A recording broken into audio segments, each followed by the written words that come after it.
నాగభూషణ్ గారు మీ దగ్గర నుంచే స్టార్ట్ చేద్దాం. ప్రతిపక్షంగా ఈరోజు వైఎస్ఆర్సీపీ ప్రకటించినటువంటి మేనిఫెస్టోకి సంబంధించి మీ అబ్జర్వేషన్. అదిగా నమస్కారం మురళీకృష్ణ గారు, అదేవిధంగా వేణుగోపాల్ గారికి, పుల్లారావు గారికి, అందరికీ, అదేవిధంగా టీవీ ప్రేక్షకులందరికీ కూడా నమస్తే. ఇవాళ మీరు కనుక ఒకసారి ఆ మేనిఫెస్టో చూస్తే ఈ జగన్మోహన్ రెడ్డి గారు ఆల్రెడీ అసలు సంజ్ఞానం చేసినట్టు కనిపిస్తూ ఉంది క్లియర్గా.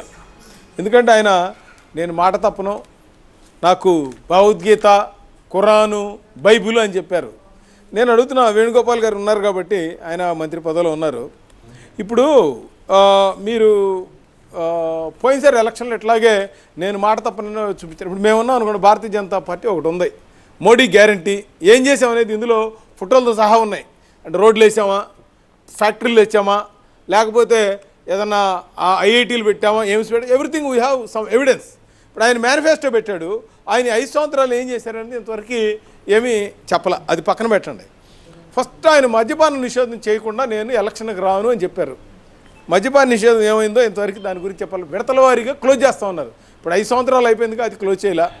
రెండోది రైతు భరోసా నేను 16,000 చేస్తూ ఉన్నారు. ఆ రోజు చెప్పింది ఏంటి, ఆయన 12,000 రూపాయలు నేను ఇస్తాను అని చెప్పారు. మా సెంట్రల్ గవర్నమెంట్ కలిపి 13,500 చేసి ఇదిగో తూచి అన్నారు, అది అయిపోయింది. ఇవాళ కొత్తగా ఆయన పెంచేది ఏముందండి, ఆ మొదటి చెప్పిన 12,000కే ఎంతవరకు దిక్కులేదు. ఏది ఫస్ట్ మేనిఫెస్టోలో ఇచ్చినటువంటి దానికే ఎంతవరకు దిక్కులేదు. సరే, ఇళ్ళ గురించి చెప్పారు, పేదవాడికి ఇల్లు ఉండాలి, కళ అది ఇదని. ఇందాక పేరు నాని కూడా అంటున్నారు, పాపం ఎవడైనా ఇంటి స్థలాలు 30 లక్షలు ఇచ్చాం, దాంట్లో చనిపోవాలనుకుంటాడు, తర్వాత ఇళ్లలోనే మనం కాలం అసలు మీరు చేసే ఈ అరాచకానికి ఆకలితో చచ్చిపోయే పరిస్థితి వాళ్ళ రైతులు కానీ పేద ప్రజలు కానీ. నేనేమంటానంటే, ఇళ్ళు మేము 26 లక్షలు ఇల్లు ఇస్తే, అంతకుముందు 2000 3 లక్షలు ఇల్లు కట్టిస్తే మీరు ఎన్ని ఇళ్ళు కట్టారు, మీరు ఎక్కడికి ఏం చేశారు? గవర్నమెంట్ ఆఫ్ ఇండియా అత్యధికంగా భారతదేశంలో ఇచ్చిన ఇళ్ళు ఆంధ్రప్రదేశ్లోనే.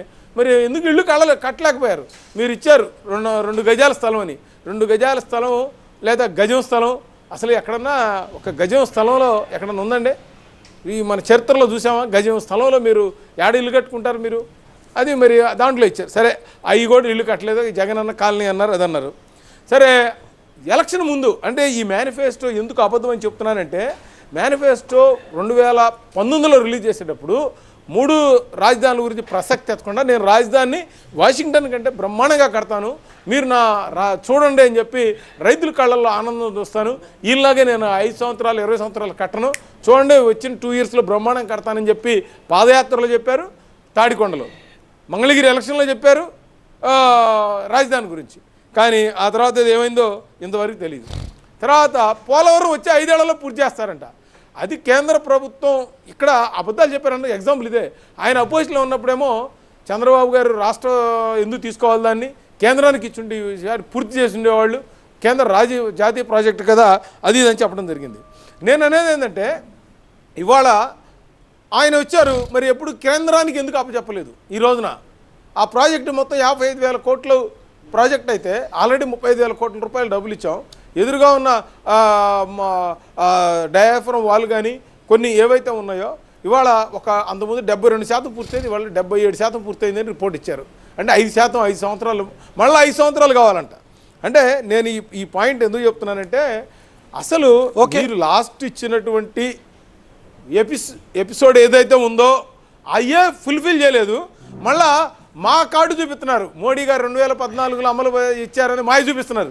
నేను ఛాలెంజ్ చేస్తాను, ఎవరైనా సరే వైసీపీలో